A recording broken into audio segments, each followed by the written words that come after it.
Asal-muasal atau sejarah Pasar Picung. Sumber artikel ditulis oleh Saudari Ines. Pada zaman dahulu di wilayah Banten Selatan hiduplah sepasang suami istri yang bernama Narwati dan Dul Karim. Mereka pemilik sebuah pasar bunga yang dikenal masyarakat. Pasar bunga itu disebut Pasar Narwati karena sesuai dengan nama pemiliknya. Pasar itu letaknya sangat strategis dan tempatnya juga nyaman karena banyak ditumbuhi pohon-pohon besar yang mengelilingi pasar. Pohon itu adalah pohon kepayang atau masyarakat lebih akrab menyebutnya pohon picung. Setiap hari Pasar Narwati selalu ramai dikunjungi banyak orang, terutama para remaja yang menyukai bunga sebagai penghias rambut dan pengharum tubuh. Pada suatu hari Sinah dan Enjoh, gadis remaja yang biasa bermain di pasar itu, sedang asik memilih bunga. Tiba-tiba mereka dikejutkan oleh sesuatu yang jatuh dari atas. Ternyata itu adalah buah picung yang jatuh. Sinah menyuruh Enjoh membuang buah itu, namun Narwati datang dan melarangnya karena buah itu ternyata bisa dimanfaatkan jika kita mau mengolahnya dengan baik. Yang pertama, bisa dijadikan sebagai lauk pauk dan bisa juga digunakan sebagai pengawet ikan mentah, tetapi apabila tidak diolahkan dengan baik justru akan menjadi racun. Sinah dan Enjoh pun mencobanya dan ternyata benar, buah yang dianggap tidak ada manfaatnya ternyata kalau kita mau mengolahnya bisa menghasilkan sesuatu yang sangat bermanfaat.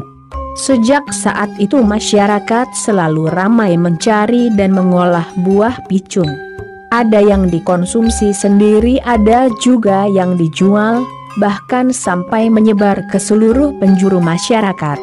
Pada suatu hari Sinah dan Enjoh sedang asik mengolah buah picung. Tiba-tiba mereka dikejutkan oleh suara dari kejauhan seperti orang sedang menebang pohon. Mereka pun menghampirinya, ternyata Pasar Narwati sudah tidak ada dan pohon picung yang tumbuh di sekitar pasar sudah ditebang. Ternyata Narwati telah menjual pasarnya pada pemerintah Belanda. Masyarakat tidak bisa menerima kenyataan itu karena pohon picung itu sangat berguna bagi masyarakat.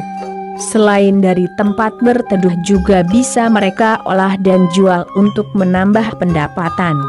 Masyarakat mengadakan pemberontakan, mereka datang berbondong-bondong untuk menghentikan penebangan itu. Akan tetapi Belanda jauh lebih kuat dan pintar, mereka tidak berdaya menghadapi hujan peluru dari Belanda. Akhirnya terjadi peristiwa berdarah di bawah pohon picung. Karena tidak kuat melawan Belanda, akhirnya masyarakat hanya bisa pasrah menerima apapun yang terjadi. Walaupun harus kehilangan salah satu mata pencahariannya. Sejak peristiwa itu Narwati menghilang seolah ditelan bumi, akan tetapi masyarakat terus mencari Narwati untuk meminta pertanggungjawabannya karena telah menjual pasar itu kepada Belanda. Sejak saat itu tempat terjadinya peristiwa berdarah di bawah pohon picung itu disebut Kampung Picung. Lama-kelamaan setelah Belanda tidak lagi memegang kekuasaan di Indonesia, tempat itu diambil alih oleh pemerintah. Atas keinginan dari masyarakat, tempat itu dijadikan pasar kembali dan diberi nama Pasar Picung untuk mengenang terjadinya peristiwa berdarah di tempat itu. Terima kasih dan semoga menambah pemahaman sejarah di Indonesia.